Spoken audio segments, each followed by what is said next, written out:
everyone, welcome to another edition of the Superdraft Breakdown Show. We are going to be looking at today's NBA slate over on Superdraft. Yes, we're providing you content for it from one of the best out there. I'm very humble too, but who cares about that? We're going to be breaking down everything on the NBA slate. If you have not signed up for Superdraft, sign up using the promo code GRINDERS. Get a free $50 just for signing up. That's instant cash. Play through it, and it's yours to do with whatever you want. Plus, a nice little deposit bonus, 50% up to $500.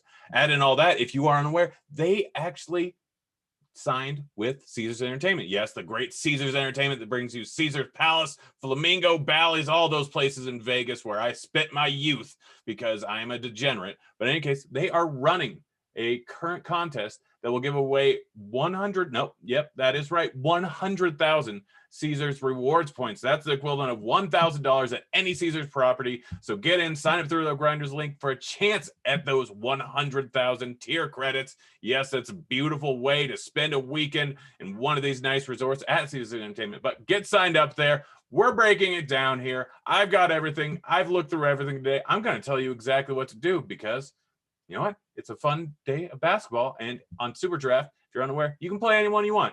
It's all based on multipliers. Literally throw anyone you want in any given lineup, 3 guards, 3 forwards, 1 center, and you can slate swap. You can do anything. Everything's based on multipliers. So if Oladipo scores 40 points, we can look at our spreadsheet over here that I created, nicely color-coded. Oladipo scores 40 points. Multiply that times 1.6. So what? 64 points is what he ends up with. If Jaylen Brown scores 100 points, he ends up with 135 points. I did that for ease because I didn't want to do the math. Keldon Johnson scores 50 points like he did the other night over on Superdraft. He scores 90 at a 1.8x multiplier. So play anyone you want, line up, correlate however you want, but not necessarily needed because of these multipliers.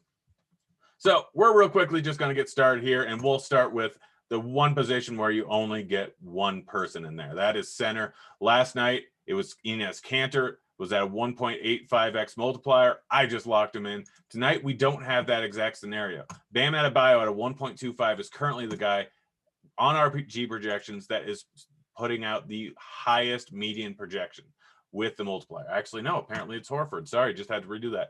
But Bam's right next to him. Horford at 1.65 multiplier. We know that SGA is out right now. So that means there's going to be usage to go around. It's not a great matchup versus Houston that's actually been great defensively, but he's giving you a large ceiling and a large floor and a large median projection because of this 1.65x multiplier. That does a lot here, but we look at the centers, and I don't know who's going to be that heavily owned. The interesting one, Andre Drummond, may or may not play. If he doesn't play, Jarrett Allen's going to be in for a whole bunch of minutes. He's at a 1.5x multiplier, ended up with 90 points the other night over on Superdraft. So I have him highlighted right here as a potential tournament play, a guy you can swap on to based on the Drummond news. So be on the lookout for that. But the top guys here are clearly Horford at 1.65x multiplier without SGA. So he's got to do a lot on the floor, was crushing the other night. If I'm playing him, I'm setting a rule where any lineup I make, I'm bringing it back with Oladipo or with Christian Wood. It's just that simple. You can play them both at you can play Horford at the forward and the center position, but I'm playing it under the assumption that this game stays close, that they all get a full complement of minutes. So that's kind of how I'm handling it. Like whatever his name is, throwing in OKC and Houston guys in the same lineup if I'm using Horford. If I'm not using Horford, those will be the lineups where I don't use Oladipo and these other guys, but we'll get to that. Bam, 1.25x multiplier. Not great, not terrible, but the fact that he's going up against Washington, again, they end up scoring 140 points every single night. The opponent does, and sometimes Washington does. Always a high-scoring game. He's a guy. Capella multipliers a little bit too high at 1.3, so that means he's a great guy to go with in both tournaments and even possibly in cash. We see his median projection is only 1 point lower than Bam and Horford. So they have a few qualifiers today if you're throwing one in. Getting Capella at lower ownership, or even a guy like DeAndre Ayton at lower ownership, even with Booker in there, he still offers a bit of a ceiling at 1.3. So 2 guys that you can possibly get at lower ownership. Outside of that, without Smart playing, like Tice had a pretty good night the other night, he's at a 1.7x multiplier, offers you a pretty low floor with a pretty high ceiling considering you can knock down some threes. Blocks and steals are 3 points each over on Superdraft, and 3-pointers are 3.5. So combination for scoring of both FanDuel and DraftKings. FanDuel, it's the same as for steals, blocks, and turnovers. DraftKings, the same for everything else. So you still get that double-double and triple-double bonus. So keep that in mind, because double-double bonus over on Superdraft, you get a guy like Tice at 1.7x. He gets a double-double. That's the 1.5 points times 1.7. So it gets you a nice little 3 points. So that 10th rebound or that 10th point actually ends up getting you around 6 points there. So something to keep in mind. Looking through the rest of this, Podol, I think, offers some upside. With LMA out, he definitely can play a bunch of minutes. He can get hot. They can end up with him in the game for 30-plus minutes. Not the most likely scenario, but a matchup versus Minnesota is definitely a spot where he can go. That's basically the center. That's where it's at. And again, any of these guys with dual position eligibility, Markkanen, Bam, Horford, remember, you can throw them in at the forward position. You can do both. That's how multiple positional eligibility works. You guys all know that. You're smart. You've played daily fantasy sports before. But let's move on over to the forward position. 2 guys, 3 guys that really stand out. Like, we see the median projection according to RG projections of each of these guys is around 60. Like, these guys are by far the highest. Brown doesn't offer you as much as a ceiling as Keldon Johnson, who 1.8x multiplier. We saw what he did the other night. He put up 50 points. He put up 90 points over on Superdraft with this multiplier that still hasn't changed. We have LMA out. Keldon Johnson should get a bump in usage, and he is drastically too high of a multiplier here on this site. He is my favorite tournament play. Probably going to come in at fairly high ownership, but I don't think it's worth fading, because even if he only ends up with 25 points, that's still close to 50 here. It's not going to kill your lineups, but you might not have a shot in the big field GPPs. So the big field GPPs, you can get away with fading them. Smaller field ones, I would highly recommend against it. Tatum and Brown, generally one of them is going to go off and the other one's not, although both of them can. I suggest doing a little bit of a build with one or the other, although you can absolutely use both because this projection is so high. Looking at other guys, Luka, you'll notice his ceiling isn't that high because of the 1.05x multiplier. Entirely fine with playing him, but he's been right around the 45, 50-point range for a while after going scorchers. It's matchup versus Atlanta. Absolutely, you can go for a huge game, but not a guy that I'm going to have a ton of exposure with, because you're just not getting that ceiling. Even if he puts up 70, that doesn't kill you. Like, you can still get multiple other guys. It's a big enough slate, even though Superdraft, by the way, starts a half hour later than other sites. So the first 2 games are out there, so you don't have to worry about LaMelo Ball and playing him and locking him in if Rozier gets out. First 2 games, not on this slate. They start a half hour later. Gives you more time so you can come over there, create some lineups after DraftKings and FanDuel locks. Gives you a nice little breather there, so you can put all your focus onto Superdraft. After that, Wood, again, a guy that I'm going to be playing mostly if I'm bringing it back with Horford, Dio. Those guys probably are going to be the ones in my lineup. Why do I always pronounce his name wrong? I don't know why. Randall, not a bad match. We saw this the other day. 1.25x multiplier. Might not be high enough, so I don't know if I'll go with him. Zion, 1.4, definitely offers you some upside. Don't know if I'm going to have too much exposure to him, but he's definitely a guy that will be in some of my lineups. Phoenix, tough matchup, slower paced team, tougher defensive team, but it's still Zion, still has a double-double upside and still has 25-point upside. He doesn't shoot off a lot of threes, but he definitely can get in there. Horford, already mentioned him, same thing with Bam.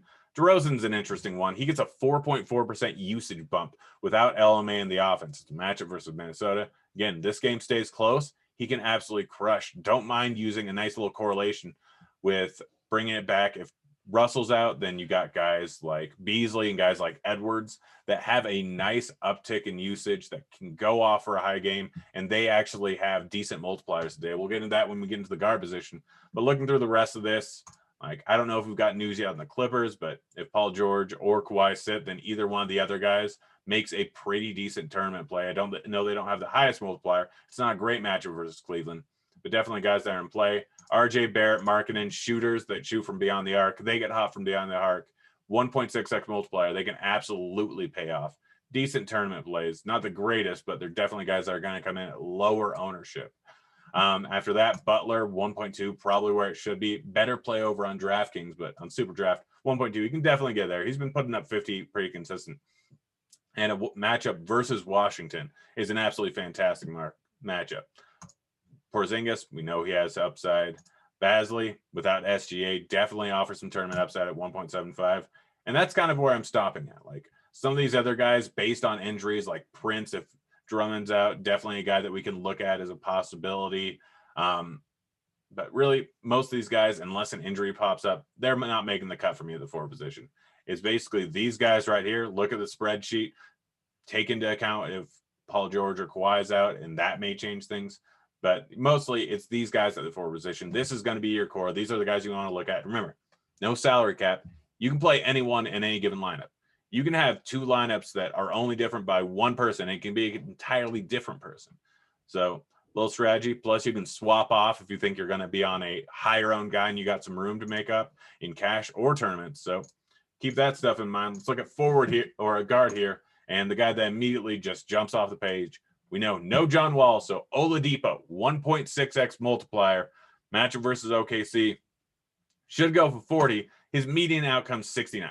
That's way above everyone else. Like, so far above everyone else. Keep in mind, he is going to come in at around 70% ownership in all likelihood on the slate. We'll look at last night's contest and kind of see where I'm coming from when I guess that ownership, because there's always a similar situation nearly every night. But this guy clearly over multiplied. I don't know what the right word, I can't use underpriced, but over multiplied. Brown, Keldon Johnson, again, high multipliers, high floor, high ceiling because of these multipliers. Theo, like, again, SGA is out. Theo's going to be in there for a while. 2x multiplier. That's the max multiplier they have outside of the single game stuff. So he's a guy that offers you a ton of floor, great medium outcome, huge ceiling. A guy that I'll be throwing in lineups where I have Oladipo, lineups where I have Christian Wood. He makes a great add-in to kind of make a game stack, assuming it stays close. Because if this game stays close, Theo gets 35, 34, 33 minutes. Horford gets 30-plus minutes. Then both those guys are going to crush their multipliers. Absolutely crush it. So bring it back with Oladipo and Wood and Theo or Basley or any of these other OKC guys. Because of their high multipliers, everyone has a high multiplier there. There's going to be a fairly tight rotation if it stays close. So more of a guy that I will take occasionally as a one-off, but I want more in tournaments. After that, Tatum already went through. Eric Gordon without Wall in there. We know Eric Gordon can put up a huge dud, but 1.7 times multiplier, 3.5 points for a three-pointer, can absolutely do really well. We just got news that Westbrook's out, something to keep in mind there. Now you know exactly when I'm recording. So Beal, even at a 1x multiplier, still can go for 70. Similar situation to Luka. Like, he can still go for 70, but he's not going to give you nearly the ceiling that you want. He's fine in tournaments. He offers you a nice floor because he's probably not getting more than 50. Pair him with Butler. Pair him with Bam over on the other side in this Miami game. If it stays close, he goes off for a huge game because he's going to put up 35-plus points. Like, real-life points, not fantasy points. And he's going to shoot a bunch of threes, which gives you the nice little add-on there. And he's going to contribute in other areas. So absolutely a guy that you can use. More OKC guys. Halliburton at 1.9x multiplier offers you a ton of upside. Quickly is one of my favorite tournament plays. One of my favorite plays on the slate here. 1.95x multiplier. He's been getting more and more minutes, and he's chucking Wyatt's in there.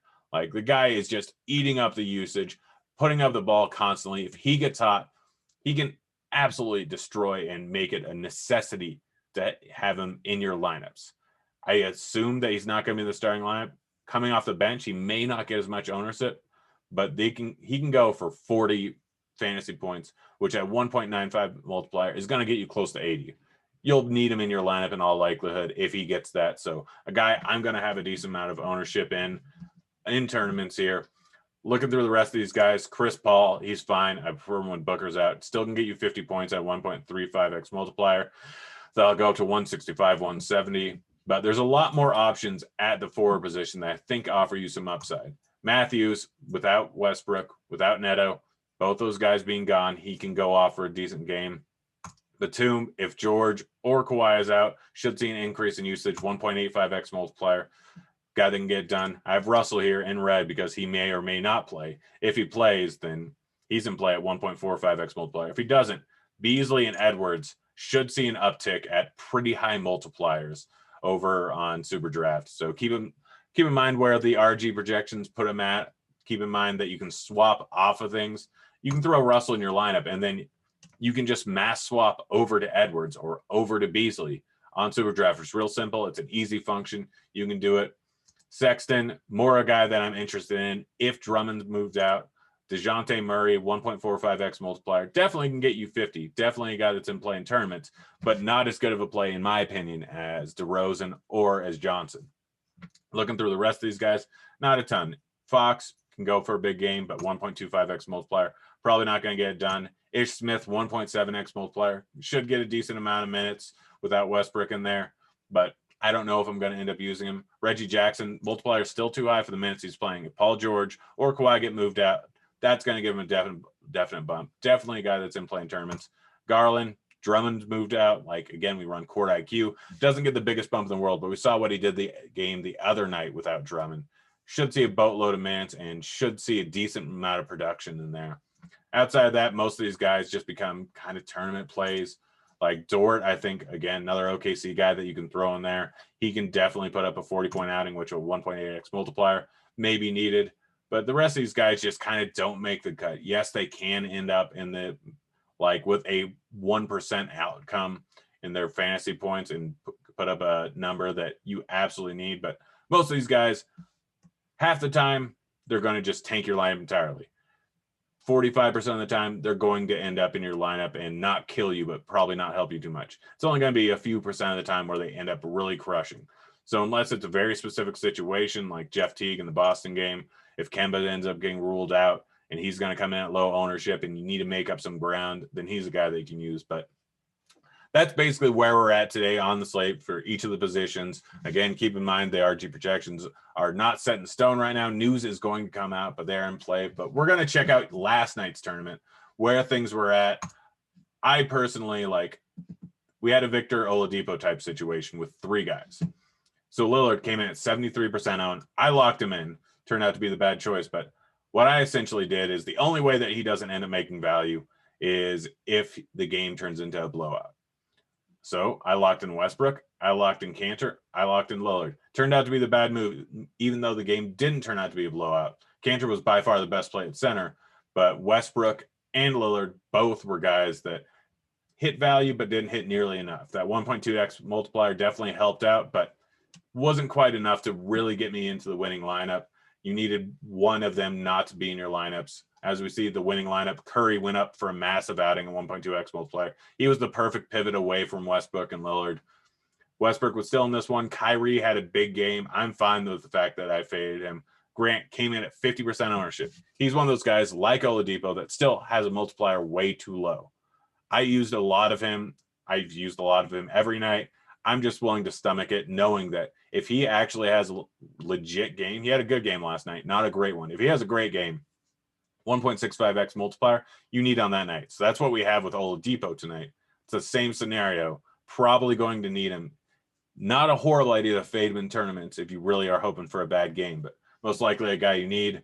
Miles Turner, always a big guy or a big possibility at crushing because he can get that double-double. And you see the blocks. He can get 5 blocks. Targeting guys that can get a ton of stocks is a great strategy over on fantasy draft, especially at a high multiplier, because it's such a volatile stat that median projections aren't going to fully account for the potential ceiling. And the multiplier makes, if you get someone at a 2x multiplier, every block or steal is now worth 6 points. So Turner, definitely a guy that was in the main build. Leonard was surprised to see him here, but he just went scorched earth there. And Cantor. There were a few other guys that really destroyed on last night's slate. Plumlee ended up with 40 points with a 1.9x multiplier. I was surprised he was in the winning lineup, but this guy just had it solid all the way up and down. And when ownership is spread out or is condensed on a lot of these guys, Westbrook, Lillard, and Cantor, you can win on a night without getting the absolute nuts because so many lineups are just drawing dead from getting first because they have both Westbrook and Lillard. It was me every time. I'll check out my top entry. Ended up in 25th place.